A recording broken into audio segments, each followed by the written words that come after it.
Hi guys. Um, I had time on my hands.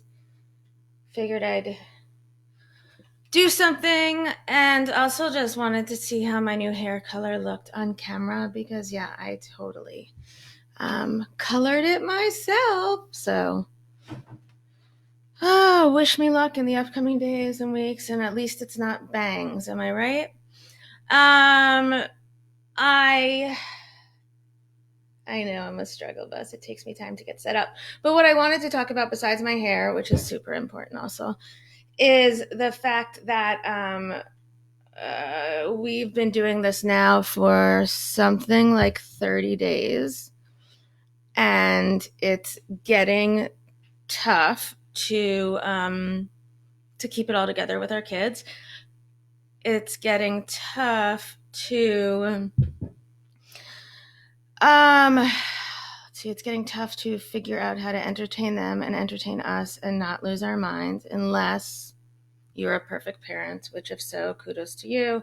I don't know you, and we probably wouldn't like each other if we did. But fortunately, most of you out there are not perfect parents, and that makes me oh so happy.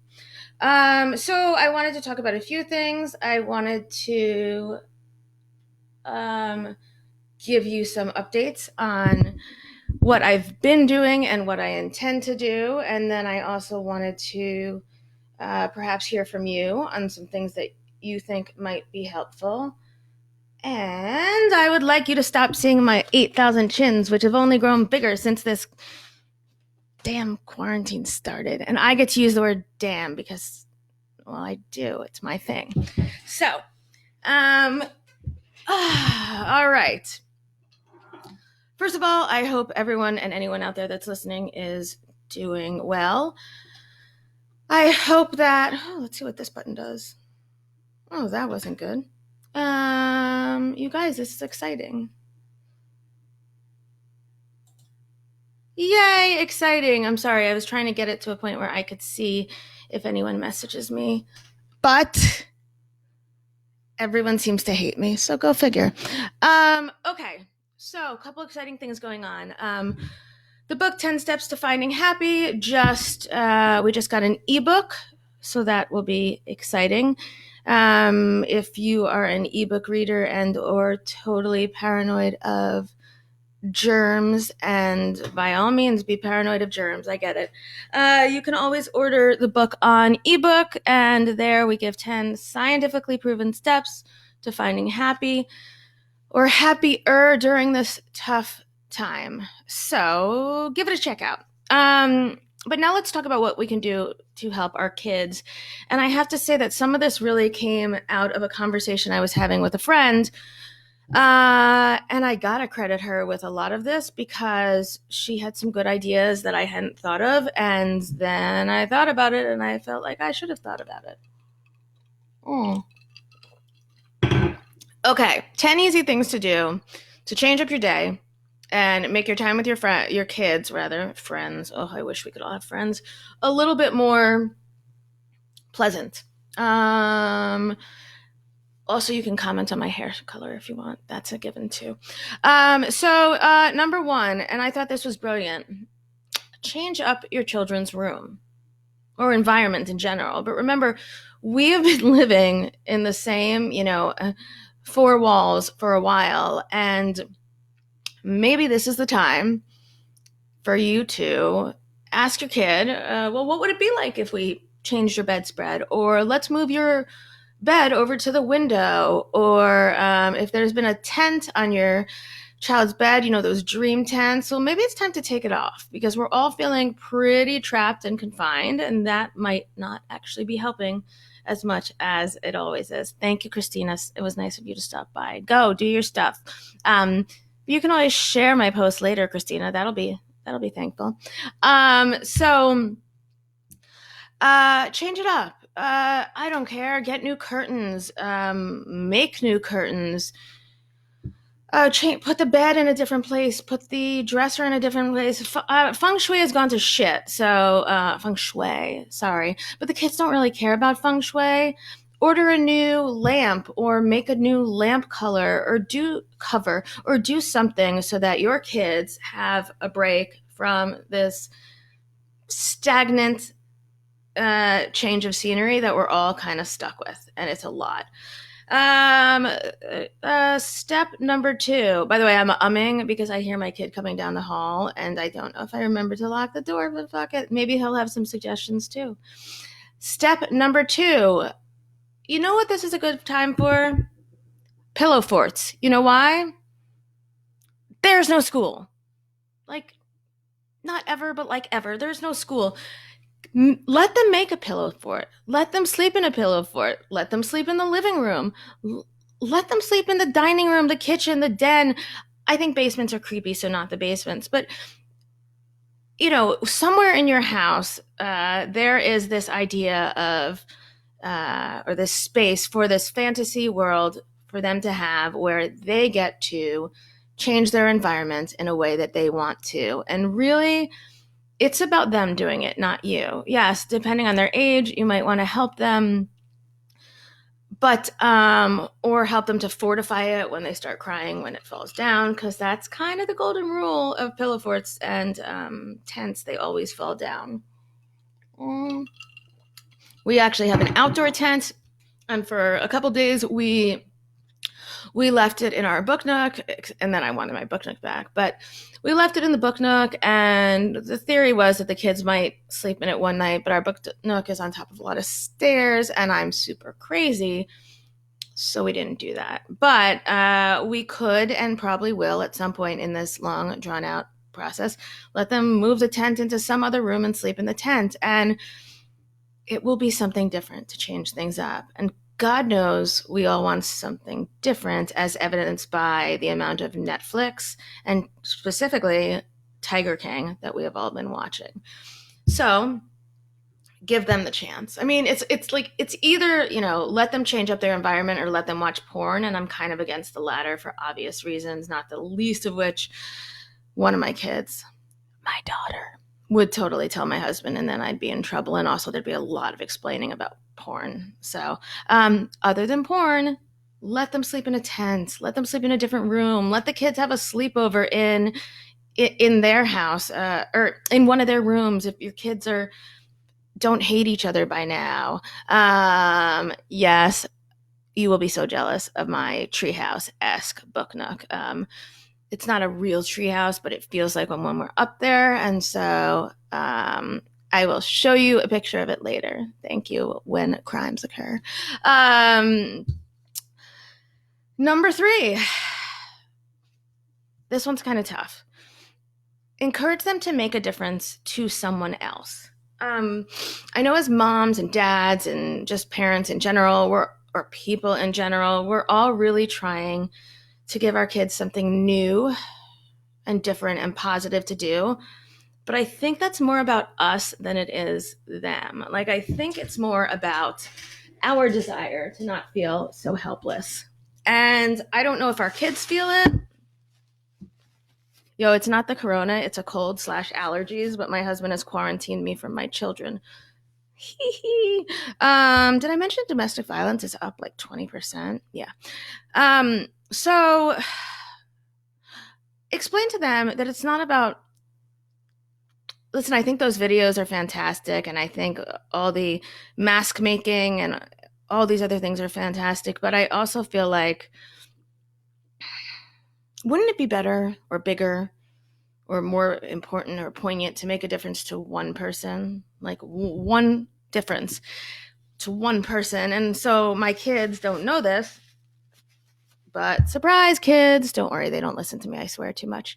We are going to do an activity this week where we find one person working somewhere, whether it be the pharmacy or the an animal shelter, God, maybe even a petting zoo or a farm or some place. If I could find a specific janitor at a school, someplace where they have to show up, or even better, a janitor/cleanup person at a hospital, maybe even the woman that runs the gift shop at a hospital. I want to find some place where people have to show up for their jobs, and yet they are not thanked. And this is sort of an extension of the mitzvah project that we were doing about a month ago that we have now completed, and I will post later because I think the results are pretty awesome.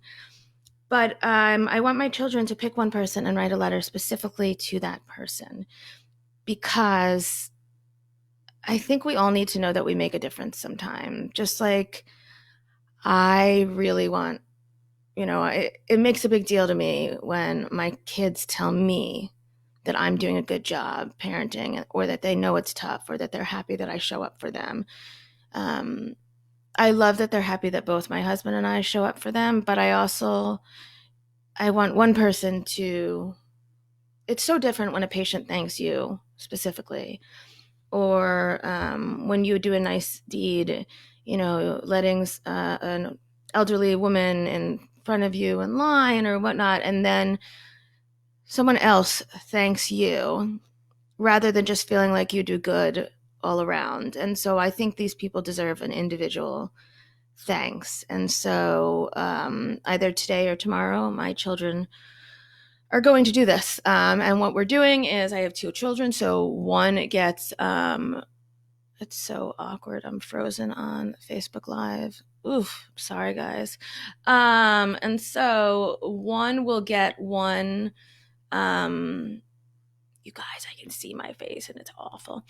So I will assign, for example, my daughter will most likely get the thank an individual assignment today, whereas my son, I am going to task him with going online to one of our local gardening stores, which is doing curbside pickup. And we're going to start talking about the vegetables we want to grow this spring/summer. And I also have a fantasy about cherry blossoms, and I want cherry blossom trees.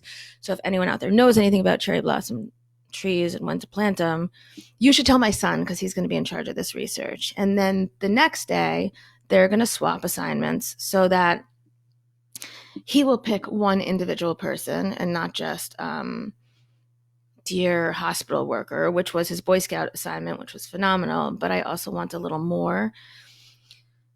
Again, for all the reasons I said before. And the idea behind the gardening and possibly planting trees is that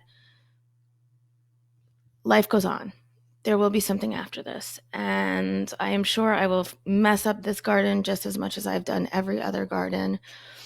But we have the time to put a lot of effort into deciding what fruits and vegetables to plant where, and we have the opportunity to get outside and do this. And what better way to get the vitamin D that we need besides bike riding? And does anyone else feel like their town is going to have an exorbitant number of people qualifying for the Tour de France in like 10 years? Or is it just me? I mean, I have never ridden a bike as much, nor have I seen as many bike riders. So kudos, because my complaint before this was I had no idea who my neighbors were. And now I kind of know them by the color of their bike riding helmet. Still, gardening is a way to get out. It's a family activity. It's exhausting because we have to dig shit and then ignore the weeds for the rest of the summer and let my husband do that.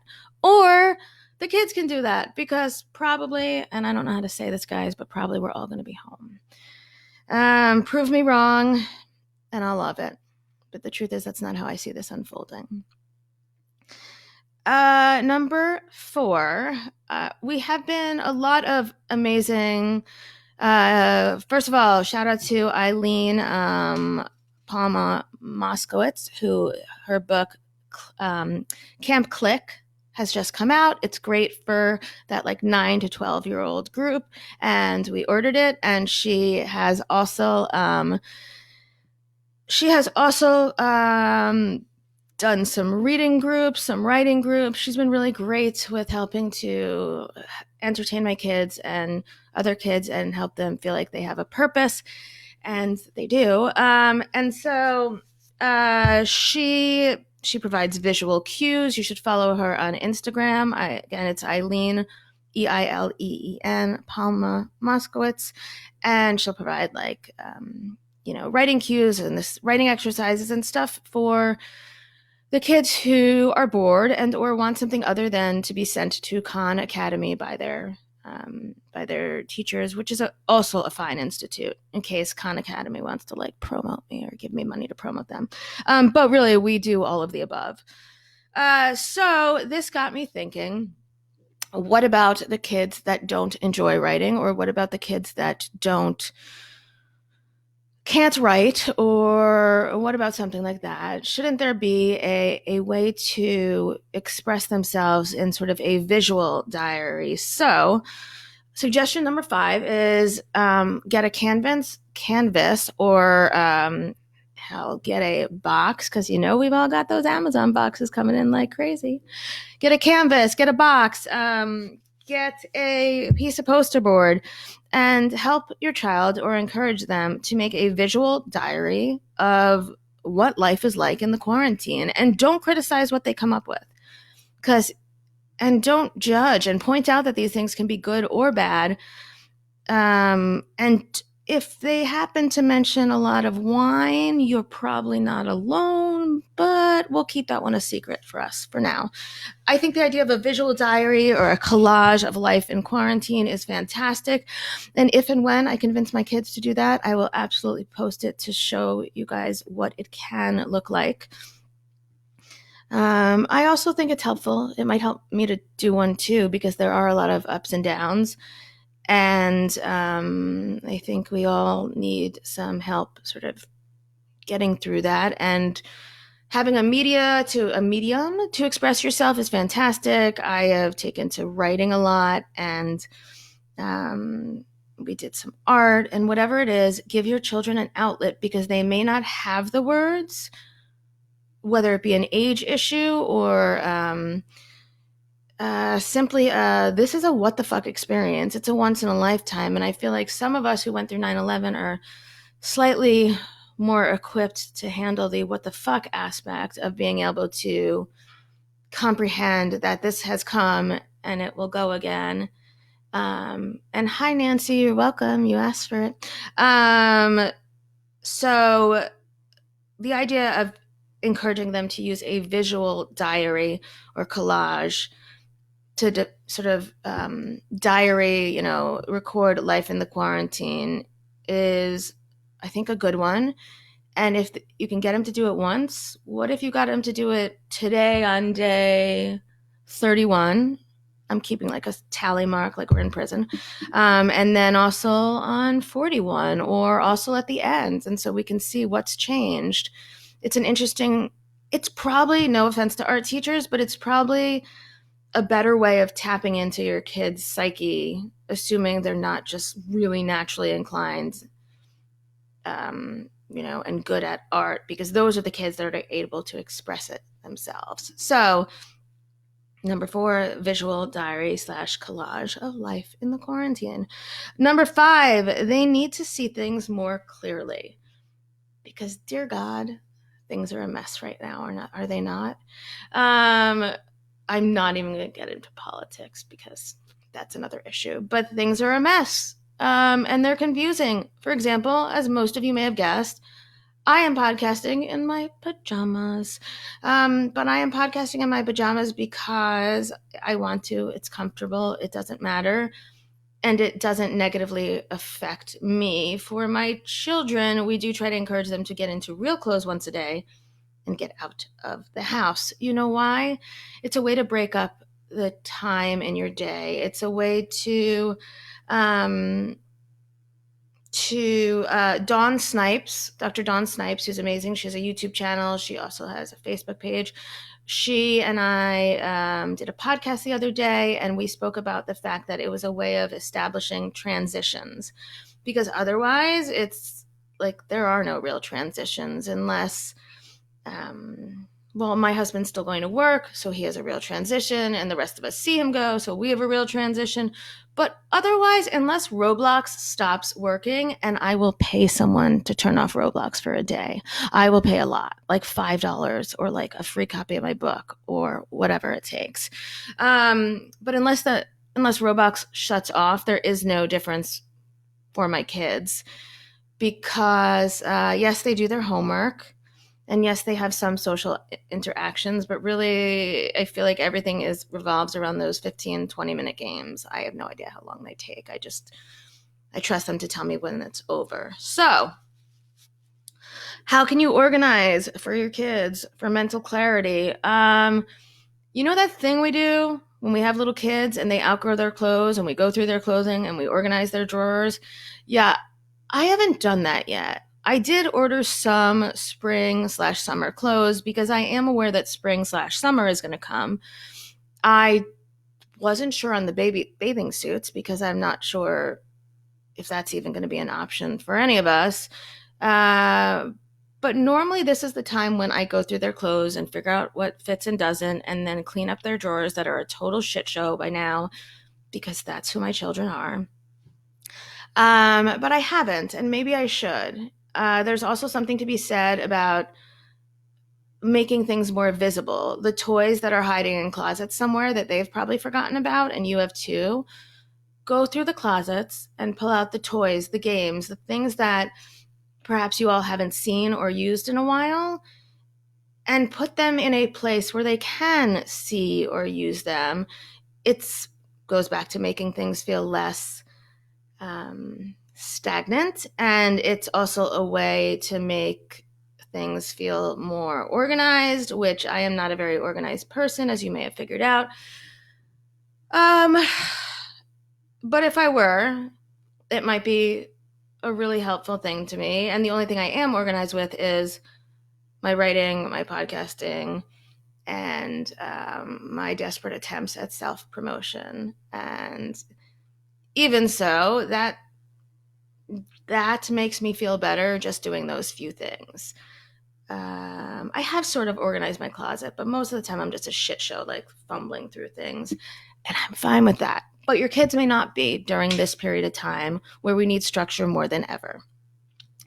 Number 6, encourage them to find something new to try. This is, by the way, one of the steps in 10 Steps to Finding Happy, which you should order, ebook or paperback. And it's a great one, and it's supported by science. And the same way our body has muscle memory when it comes to athletics and even just working out. And don't worry, Orange Theory people, your body will remember when it eventually gets back. You'll just be a little bit worse at it, but whatever. You'll get your slam points or whatever the fuck those are called. You'll get it. You'll get back to it. Muscle memory. But our brain also has memory. It just needs to develop it, like a muscle equivalent memory. When we try new things, our brain has to rewire the synapses so that they fire differently, connect differently.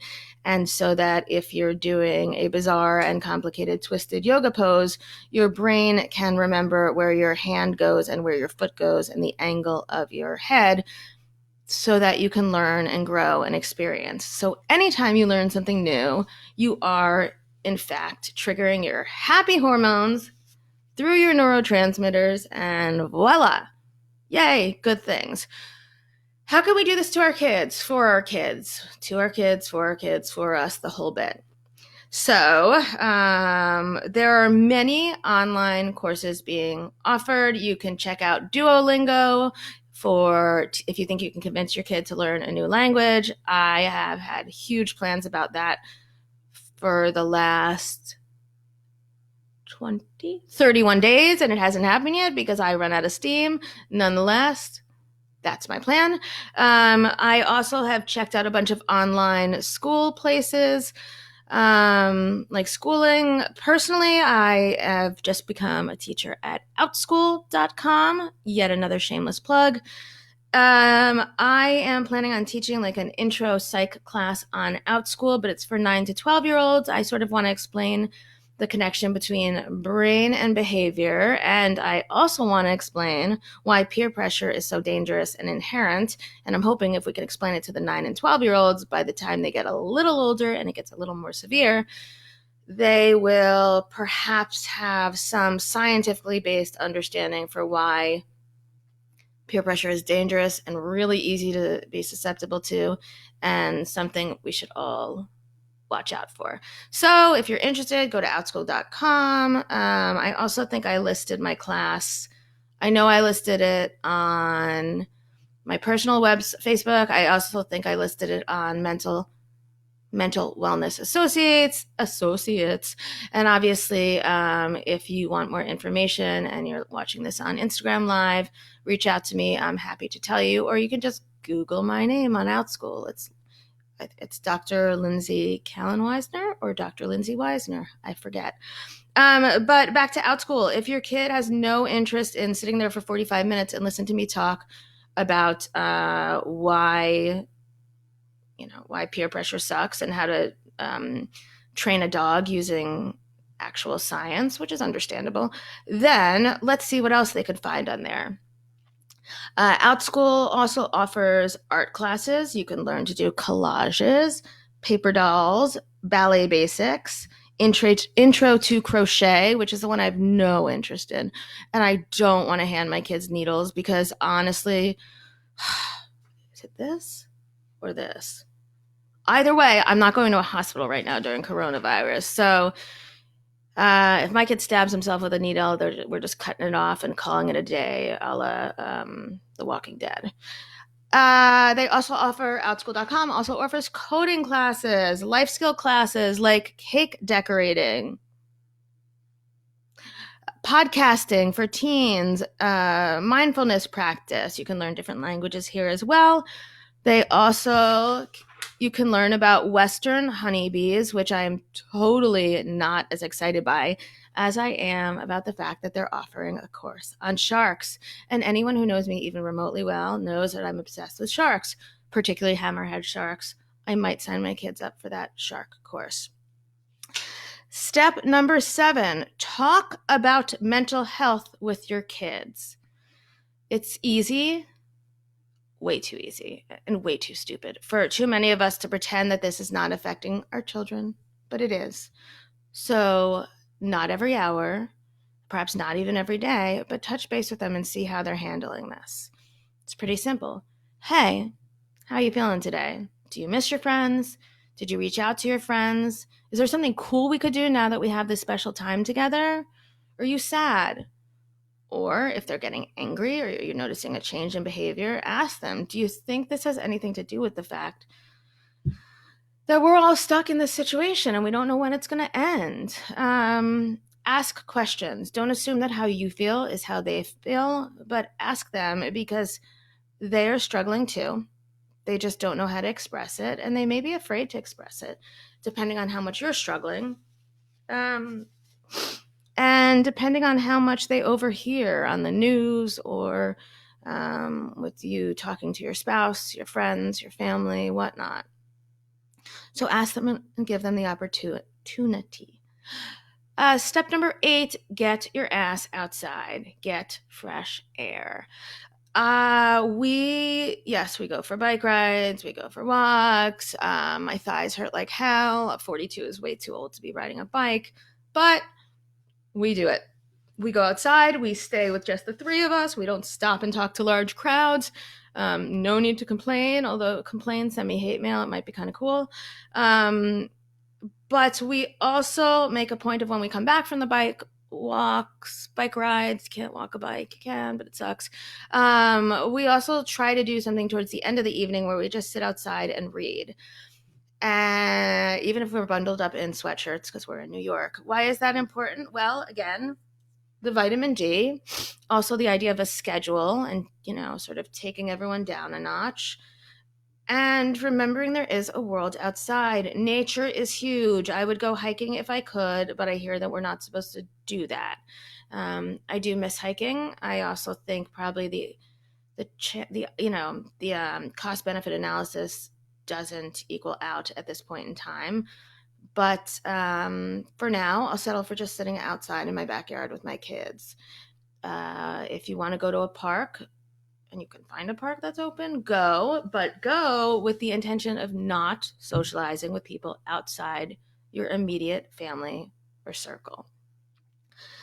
Number 9, guess what, kids? We're kind of living like we're on Little House on the Prairie right now, And you know what they did on Little House on the Prairie? They had chores. They contributed to their, the ongoing crap that the mom and dad had to do, Pa and Ma. And so this is a good time to teach your kids some chores too. Why? Well, we're exhausted too. We're struggling too. Most of us are doing double duty as, mom, teacher, in my case, shrink, writer, whatever your day job is, you now have two of them. And so we could use a little help. And if you can teach your kids a skill, age-based appropriate, like ironing, or I really want to teach my kids to fold clothes, or, running the dishes, doing the laundry, give them something to help both of you. I guarantee you they will hate it and hate you and protest, but it's not an option. This is part of measures we take for safety in the time of the coronavirus. This just happens to be safety that helps mom and dad too. And finally, number 10. Here's the truth. The truth is, although this sucks, this has been the first time in my life and my kids' lives that I have ever gone on a bike ride with them. And I know that makes me a horrible mom. I'm totally used to it.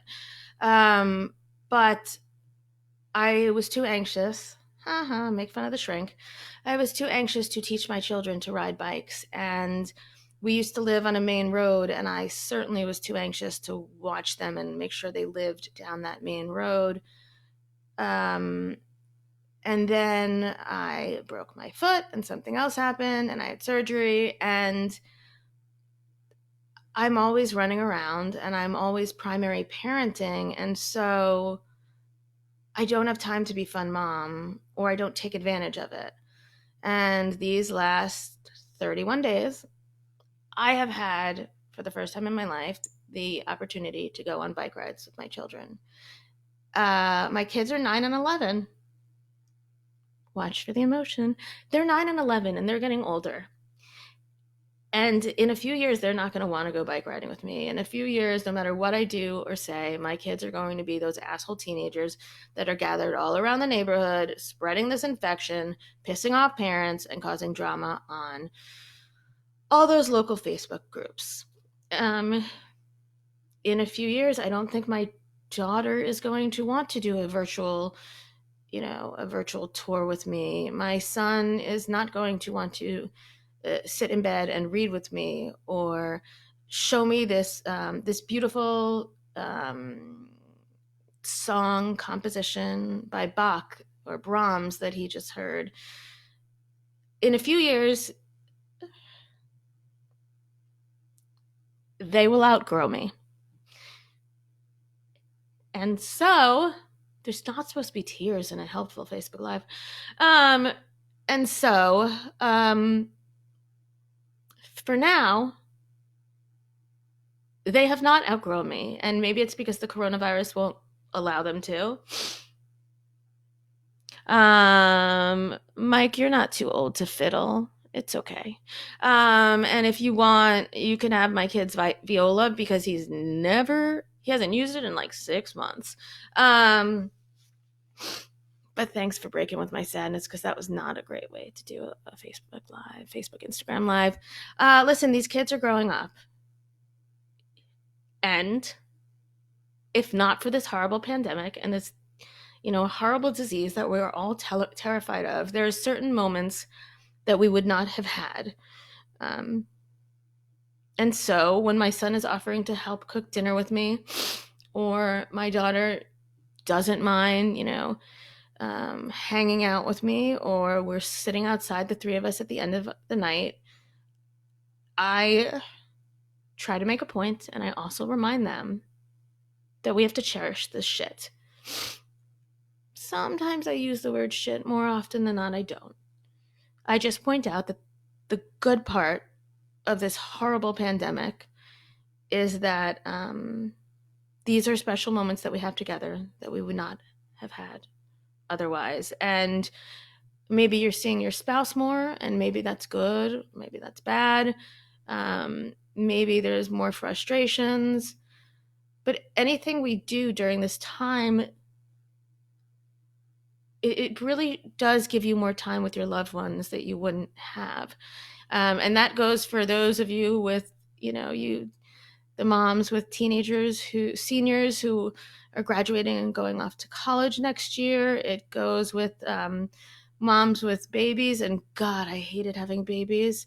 It goes with middle schoolers who probably would be too cool for you right now, but they don't have the choice. So occasionally, remind your kids to cherish this time. And more than occasionally, remind yourself to cherish this shit, because as bad as it is, it's meaningful. And so it's kind of beautiful in a really messed up way.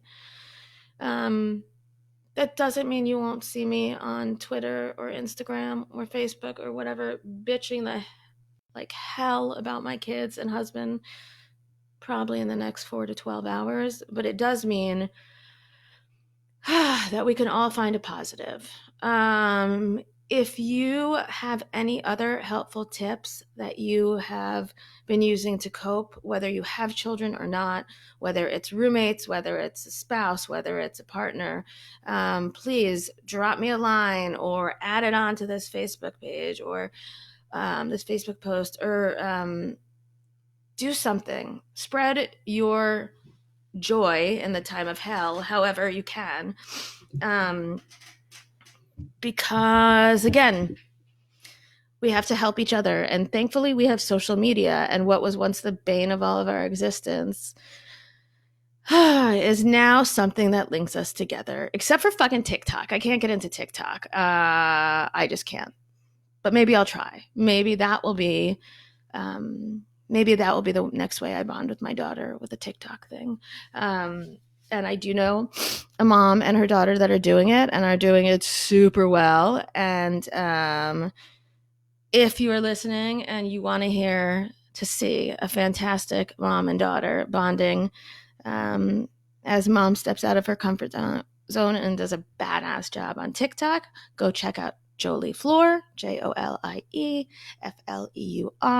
They're on Facebook. I think they're on Instagram too, but I don't remember if the Instagrams have the cool TikTok stuff. Stop it. You hate TikTok? You're 20 something. You're allowed to hate TikTok? Oof. You guys, I feel so much less old now. Thank you for those of you who listened, even if you only stopped by for a few minutes. And again, you got additional tips to share them. Let me know. I'm happy to talk about them. And to recap my promo stuff, the book, 10 Steps to Finding Happy, 10 Scientific Steps, 10 Steps Backed by Science. You can find it on Amazon and Barnes & Noble. Our ebook just came out. I hate ebooks, but apparently a lot of you out there don't appreciate the smell of a good book or a new book, but go for it. Also, if you have kids that are between the ages of 9 and 12, starting next week, I am going to be teaching a class on outschool.com. I forget what I think it's like $12 or $14. It's minimal. It's a 45-minute class. I'll entertain your kids, and hopefully they'll leave giving some more thought to the difference between how they think and what they do. And lastly, this week's episode of the Neurotic Nourishment Podcast is on domestic violence, which has gone up considerably. And if you are suffering with that, or if you know someone who is, or if you just want to educate yourself about a really difficult topic so that you perhaps see the signs, should they happen to cross your path, you can check that out at the Neurotic Nourishment Podcast. And guys, I've got time on my hands to help. And so if there's something else you want me to cover, a topic, a question, or whatnot, please send it to me, because this is my job and it is my passion. And I am happy to help in any way I can. So thank you for listening to my stumbling and my sniffling and even that little bit of crying I did at the end. But it's a sad time sometimes, and that's why we have to find a way to make it happier for our children. So I probably should have titled this Cherish This Shit. Maybe I will. I gotta see. All right, guys. Thanks for listening.